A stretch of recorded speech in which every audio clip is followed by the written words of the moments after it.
तो भाग 1 में हम लोग पढ़ेंगे राज्य और संघ शासित प्रदेश के बारे में। कहाँ से कहाँ अनुच्छेद तक? तो 1 से लेकर 4 तक, 1 से लेके 4 तक। चलिए, तो अब देखिए भारत जो है, बताइए तो भारत के अलावे भारतीय संविधान में और किस नाम से जाना जाता है? तो और किस नाम से जाना जाएगा? इंडिया के नाम से, इंडिया के नाम से। ये पीछे बता चुके हैं। अब भारत जवन है राज्य मतलब भारत में 28 गो राज्य है। संघ शासित प्रदेश मतलब केंद्र शासित प्रदेश का ही नाम है संघ शासित प्रदेश। तो भारत में 28 गो राज्य है और 8 गो केंद्र शासित प्रदेश है। विवरण जौन है ये आगे बताएंगे कि कौन कौन है, ठीक है।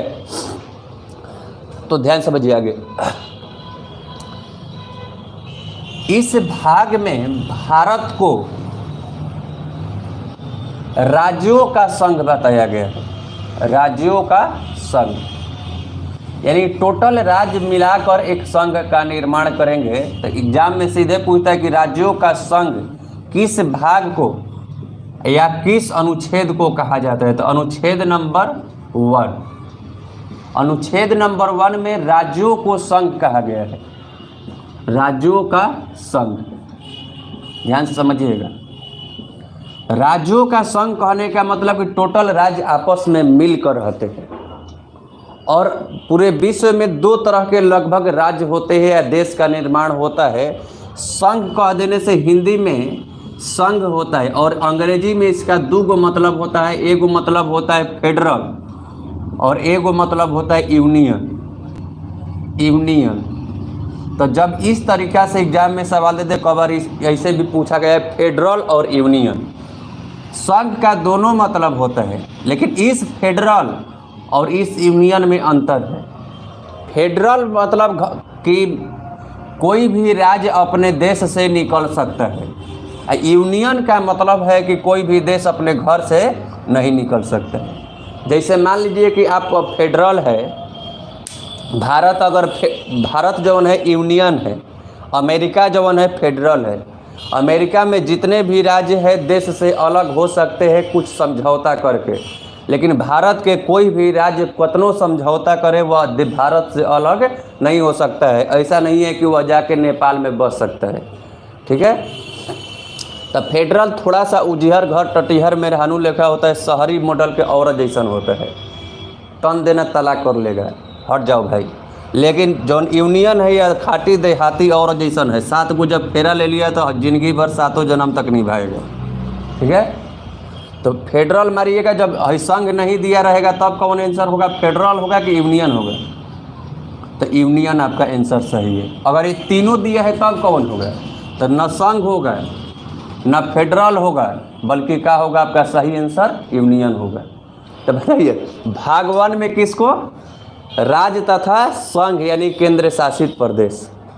अनुच्छेद नंबर 1 में राज्यों का संघ, लेकिन यहाँ पर इसे रखा नहीं गया है। रखा कहाँ गया है?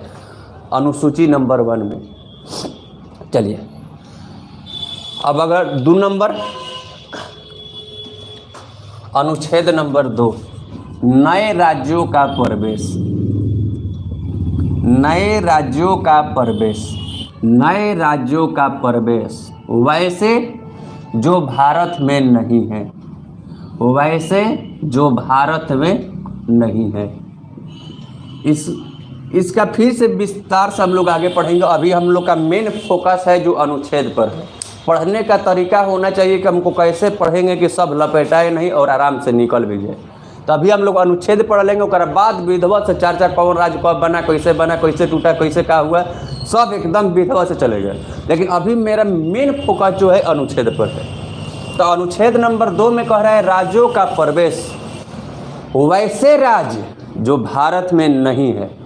जैसे मान लीजिए कि हम लोग लाठी भाला बंदूक तो मिसाइल लेके चले, चीन वाला का कुछ ज़मीन हड़प लिए, क्या किए? हड़प लिए। ऐसे हम लोग वसुधैव कुटुंबकम का नीति अपनाते हैं। मान लीजिए कि हड़प लिए, चाहे कोई राज्य हमें मिलने के लिए कोशिश कर रहा है, चाह रहा है कि हम भारत में मिल जाए, तो वैसे चीज़ को संविधान बनाने वाले ने बड़ी बढ़िया से बनाया था कि अगर कोई राज्य को अगर हम लोग हड़प लेंगे तो उसे कैसे रखेंगे, ठीक है। तो वैसे राज्य जो भारत में नहीं है, वैसे राज्य को अगर लाना होगा भारत में, तो सबसे पहले वो करा के डालेंगे अनुच्छेद नंबर 2 में, अनुच्छेद नंबर 3, अनुच्छेद नंबर 3, नए राज्यों का प्रवेश, नए राज्यों का प्रवेश, परिवर्तन, परिवर्तन, नाम,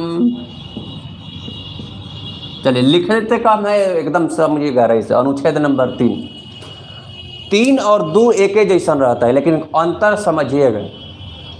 इसमें भी नए राज्यों का प्रवेश है, लेकिन वैसे राज्य जो भारत में है, जैसे मान लीजिए कि बिहार को 2 टुकड़ा करना होगा, एगो उत्तरी बिहार, एगो दक्षिणी बिहार, तो किस अनुच्छेद के अनुसार करेंगे? तो अनुच्छेद नंबर 3 के अनुसार। अगर किसी राज्य का नाम बदलना होगा तो किस अनुच्छेद के अनुसार करेंगे? तो अनुच्छेद नंबर 3 के अनुसार। दूगो बात समझ में आया? किसी भी राज्य का बंटवारा करना होगा, तोड़ना होगा, तो वह अनुच्छेद क के अनुसार, 3 के अनुसार। कब के अनुसार? 3 के अनुसार। जैसे मान लीजिए कि उत्तर प्रदेश को 2 भाग में बांटना है, जैसे उत्तर प्रदेश से उत्तराखंड अलग हुआ था, तो किस अनुच्छेद के अनुसार? 3 के अनुसार। बिहार से झारखंड अलग हुआ था, किसके अनुसार? 3 के अनुसार। आंध्र प्रदेश से तेलंगाना अलग हुआ था, किसके अनुसार? 3 के अनुसार। किसी भी राज्य में उसके नाम में परिवर्तन करना होगा। जैसे पश्चिम बंगाल का पहले नाम था पश्चिम बंगाल, अब उसका नया नाम हो गया है बंगाल, ठीक है। जैसे मान लीजिए कि बिहार से झारखंड अलग हुआ था, तो झारखंड कौना अनुच्छेद के अनुसार उसका नाम झारखंड रखा गया? तो अनुच्छेद नंबर 3 के अनुसार। तो किसी भी राज्य का नाम को बदलना होगा, किसी भी राज्य के नाम को बदलना होगा, तो अनुच्छेद नंबर 3। या किसी भी राज्य के सीमा को बदलना होगा, जैसे मान लीजिए कि बिहार के आधा सीमा काट के उत्तर प्रदेश में दे दिया गया, और आधा सीमा काट के उत्तर प्रदेश का आधा सीमा काट के बिहार में मिला दिया गया। हम देश में कह रहे हैं, ये नहीं कि बिहार का आधा सीमा काट के नेपाल में मिला दीजिएगा, ऐसा नहीं हो सकता है। किसी भी राज्य का सीमा में परिवर्तन करना हो तो ये अनुच्छेद नंबर 3 करता है।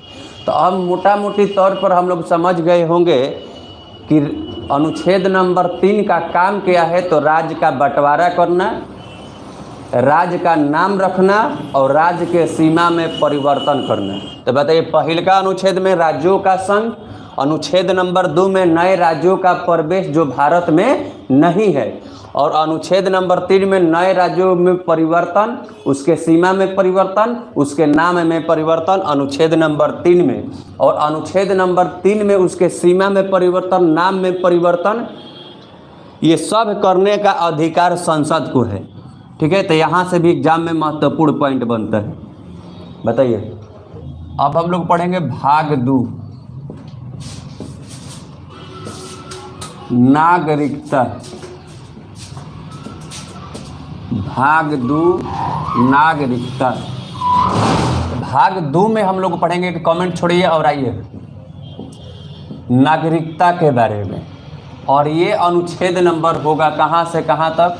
तो 1 से लेके 4 तक भाग 1 में पढ़े थे, और इसमें पढ़ेंगे 5 से लेके 11 तक, 5 से लेके 11 तक। तो कभी कभी ऐसे भी पूछ देता है कि नागरिकता का उल्लेख कहाँ से कहाँ तक किया गया है। तो अनुच्छेद नंबर 5 से लेके 11 तक, 5 से लेके 11 तक। भाग किस में? अगर भाग पूछेगा तो किस भाग में नागरिकता का उल्लेख किया गया है? तो भाग नंबर 2। अब देखते हैं कितने लोग बता देते हैं कि नागरिकता का प्रावधान किस देश के संविधान से लिया गया है। पढ़ा। अब अनुच्छेद नंबर 9 क्या है कि यदि किसी दूसरे देश की नागरिकता आप ग्रहण करते हैं, दूसरे देश की नागरिकता ग्रहण करते हैं, नागरिकता ग्रहण करते हैं, तो भारत की नागरिकता स्वतः समाप्त हो जाएगी, स्वतः समाप्त हो जाएगी, समाप्त हो जाएगी। ठीक है, तो भारत की नागरिकता स्वतः समाप्त हो जाएगी। अब ध्यान समझिएगा, जैसे मान लीजिए कि आपका ब्याह अमेरिका में हो गया, आपका शादी कहाँ हो गया? अमेरिका में, और आप अमेरिका अपने बीवी से मिलने के लिए गए और सरकार से वहाँ आप नागरिकता मांग लिए कि ना अब हम यहाँ में बसेंगे, यहाँ में रहेंगे, हमारा हाथना ससुराली से धन मिलल है, यहाँ में रहेंगे। तो भारत सरकार आपके नागरिकता को क्या कर देगी? समाप्त कर देगी। आगे बढ़ते हैं अनुच्छेद नंबर 11। अनुच्छेद नंबर 11, इसमें नागरिकता संबंधी प्रावधान है। नागरिकता संबंधी प्रावधान है। नागरिकता संबंधी प्रावधान है, यानी कि प्रावधान मतलब कि प्रक्रिया है कि कैसे कैसे किसी को नागरिकता दिया जाएगा, काहे दिया जाएगा, के देगा, ये सब प्रावधान किसमें है? तो नागरिकता संबंधी जो प्रावधान है वह अनुच्छेद नंबर कवना में है? 11 में। नागरिकता देने और समाप्त करने का काम कौन करते हैं? तो काम करते हैं राष्ट्रपति। अगर पूछे किसके अनुशंसा